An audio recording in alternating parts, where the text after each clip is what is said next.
Bengaluru is a Tier 1 city that faces many challenges, but perhaps the most pressing issue that the city has to deal with is that of waste management.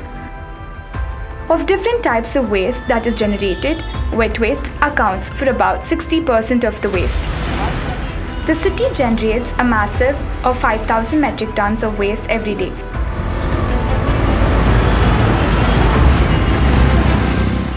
Bengaluru's civic body, the BBMP, spends an average of Rs 55 crore a month towards door-to-door collection of waste and transportation to processing plants or landfills.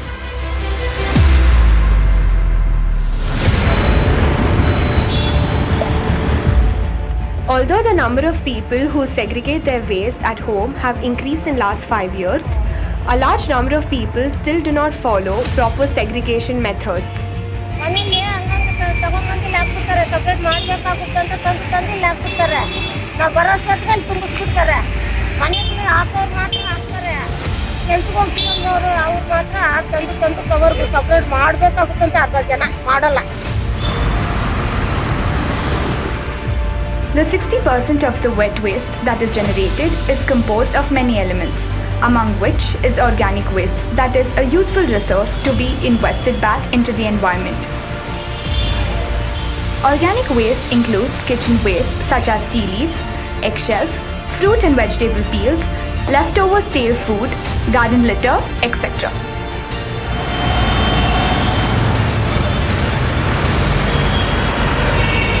The BBMP follows a process to collect wet waste from domestic generators every day through the auto tippers at the doorstep. This is transferred to compactors or small commercial vehicles with the help of hook loaders. It is further sent to processing plants as per the prescribed standard operating procedure. However, a large amount of waste goes uncollected, especially in public areas where the waste products are not disposed in dustbins. Composting food waste can reduce the load on landfills and carbon emissions. This stops the linear system of food to waste and creates a circular system of food to food. Vani Murthy is one among who practices composting and organic waste management. A homemaker turned full-time urban farmer, she manages waste in her terrace garden. She has been recognized throughout the nation for her contribution in soil conservation. Once we segregate our waste, as 60% is organic waste, which comes from our kitchen. We create it every day. We make breakfast, lunch and dinner. We eat a lot of fruits today, diet, so we eat a lot of salads. So a lot of peels and some leftover food which is spoiled or rotten just gets generated on a daily basis. So composting at home, at the source of generation, could be one of the best actions we can take. Composting, we need to understand, it's just breakdown of organic matter. When we say organic matter, it's your peels from your kitchen. It could be fruit peels, it could be rotten vegetables, it could be anything that your kitchen generates.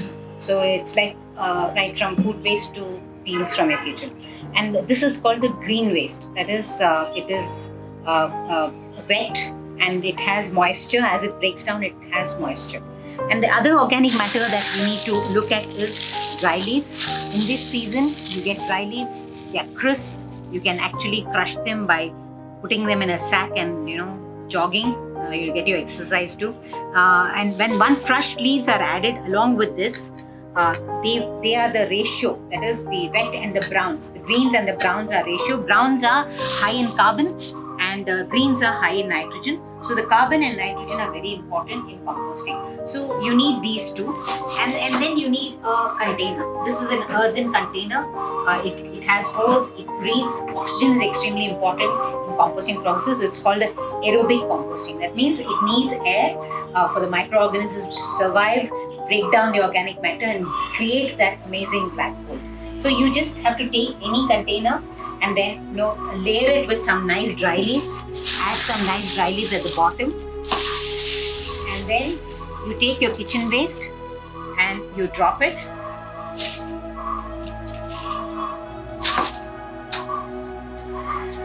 And for this, if you want the process to enhance or hasten, it has to happen faster. You need to add some accelerator It could be cow dung slurry, fresh cow dung slurry. It could be buttermilk. It could be store-bought, compost accelerators, and that can be added to this so that you can enhance it. Otherwise, you can just add on some dry leaves. So take some dry leaves, add it to it. Make sure you cover it completely, and then close the lid. So as you fill this up, it may take 10 days for it to fill it up. It may take 1 week. It could take any amount of time depending on the kind of waste that you generate at home. At the end of 40 to 45 days, as you make sure that you maintain the balance, it shouldn't be too wet, it shouldn't be too dry. If it's too dry, it stops. The breakdown stops because the microorganisms need moisture to colonize and they increase in their numbers. At the end of 40-45 days, it will become like this. It will be crumbly and it will be moist, it won't be wet, and it smells so good. That is the sign of a good compost. And this is the compost that you add to soil so that you can grow your greens and your vegetables. So composting, it is nothing but an organic matter that needs to go back to where it belongs. And where does this belong? This belongs to the soil, because it has to feed the soil so that the soil stays alive for us to grow our food. So there is a direct connect between, there is a cycle that we need to complete, that the organic waste should be held back, put back into building soil to grow our food.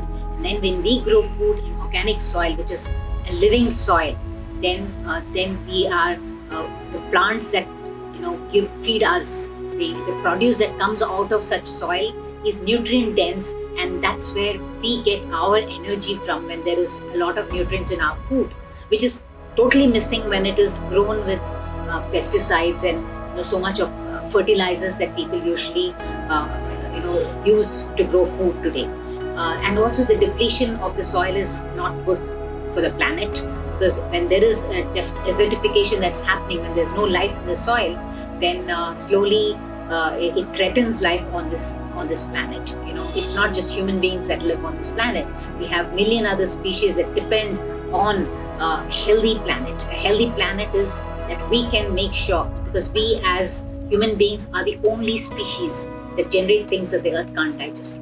Every other species lives in harmony with nature, and they don't generate anything that the earth can't digest. So we can see that we are the ones who are destroying, we are the ones who are polluting, and we need to take action.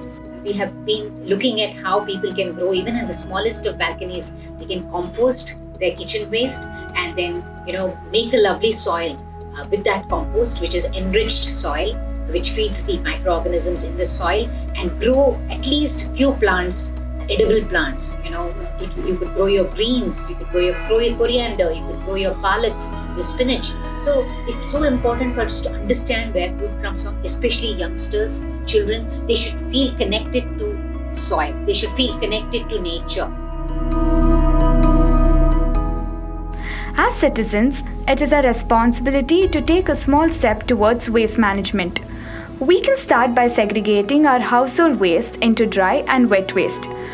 One small step can help our world be a better, cleaner, and healthier place to be in.